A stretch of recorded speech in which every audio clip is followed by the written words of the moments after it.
Okay, I know what you're thinking. Why are you buying the iPhone 16 Pro Max now?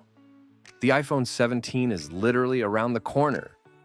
And to that I say, sometimes impulse wins over logic. So yes, I just picked up the iPhone 16 Pro Max late in the game, but hey, better late than never, right? All right, let's get into the unboxing. But before we dive into the meaty part, shout out to RKD Gadget Shop, where I got this beauty. They threw in an excellent bonus accessory gift box that has everything you need. A silicone case, battery pack, Apple earbuds, 20-watt power adapter, USB-C to Lightning cable, and even a wireless magnetic charging pad. It's like Christmas came early. Now for the main event. Apple's packaging is still as sleek and minimal as ever.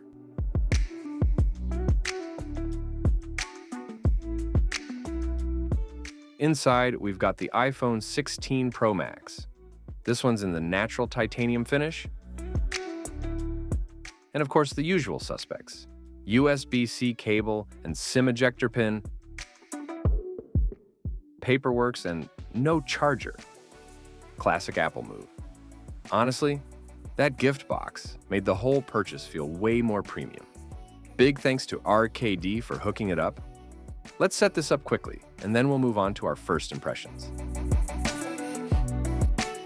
First thing you notice? That massive 6.9-inch Super Retina XDR display. It's bigger, brighter, and just stunning. Crisp, vibrant, and wrapped in the thinnest bezels Apple's ever made. It's got promotion tech with an adaptive refresh rate that smoothly shifts from 1 Hz to 120 Hz. So whether you're scrolling, gaming, or watching videos, everything feels buttery smooth.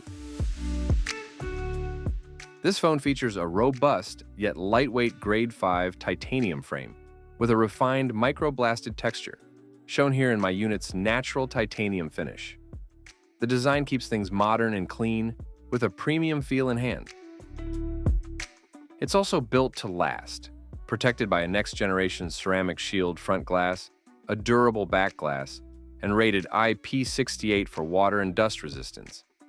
So whether you're using it daily or taking it on the go, it's designed to handle life's bumps and splashes.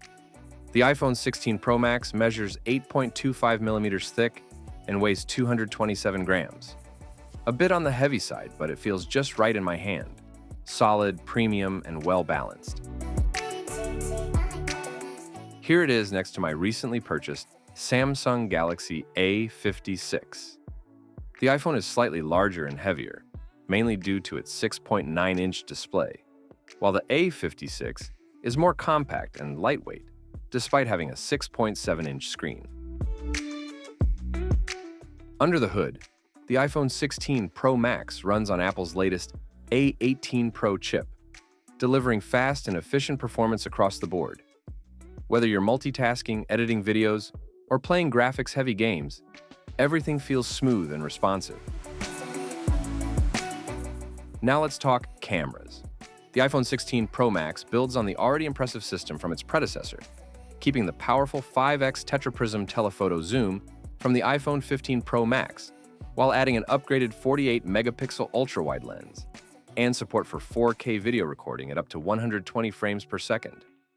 That new 48-megapixel ultra-wide lens is seriously versatile, great for low-light, wide landscapes, and portrait shots. Plus, there's a new camera control button that's touch-sensitive and customizable, giving you DSLR-like control right from the phone. Here are some quick sample shots taken with my iPhone.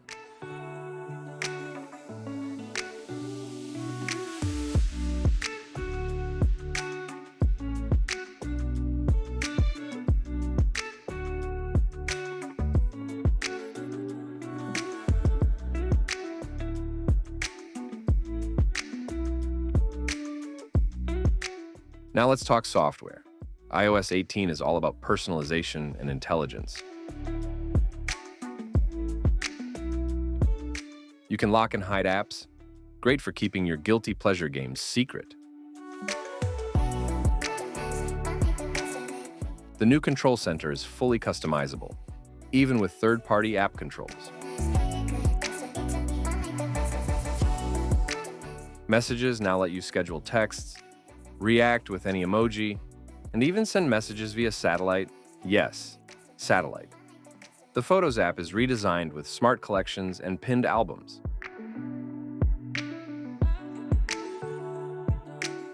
And there's a new Passwords app that finally makes managing logins less of a headache. Apple's new AI suite, Apple Intelligence, is baked right in. It helps with writing, generating Genmoji, and even summarizing phone calls. While some features may not feel groundbreaking compared to competitors, the seamless, system-wide integration and emphasis on user data security make it a solid and promising first move into the generative AI space.